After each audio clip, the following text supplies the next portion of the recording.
കയ്യിൽ പിടിച്ചുകൊണ്ടുള്ള റീലെടുക്കൽ ഇപ്പോൾ സ്ഥിര സംഭവമാണ്. ഇത്തരത്തിൽ സോഷ്യൽ മീഡിയയിൽ പ്രത്യക്ഷപ്പെട്ട ഒരു വീഡിയോയാണ് ഇപ്പോൾ ചർച്ചയാകുന്നത്. ശ്രീലങ്കയിൽ ഓടിക്കൊണ്ടിരുന്ന ട്രെയിനിൽ നിന്ന് വീണ ചൈനക്കാരിയായ യുവതി അത്ഭുതകരമായി രക്ഷപ്പെട്ടു.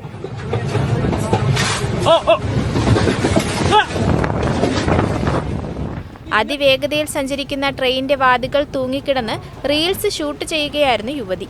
ഈ സാഹസത്തിനിടയിൽ ട്രാക്കിനരികിലായി ഉണ്ടായിരുന്ന ഒരു മരത്തിൽ തലയിടിച്ച് ട്രെയിൻ കമ്പിയിൽ നിന്ന് ഇവരുടെ പിടി വിട്ടുപോവുകയായിരുന്നു.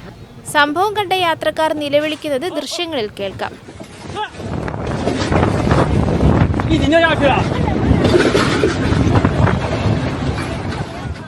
ട്രെയിൻ അടുത്ത സ്റ്റേഷനിൽ നിർത്തിയപ്പോൾ ഇവരോടൊപ്പം ഉണ്ടായിരുന്നവർ അപകട സ്ഥലത്തേക്ക് തിരിച്ചുപോയി നടത്തിയ അന്വേഷണത്തിൽ പരിക്കുകളോടെ യുവതിയെ കണ്ടെത്തുകയായിരുന്നു. ഇവരുടെ പരിക്കുകൾ ഗുരുതരമല്ലെന്നാണ് റിപ്പോർട്ടുകൾ. Oh!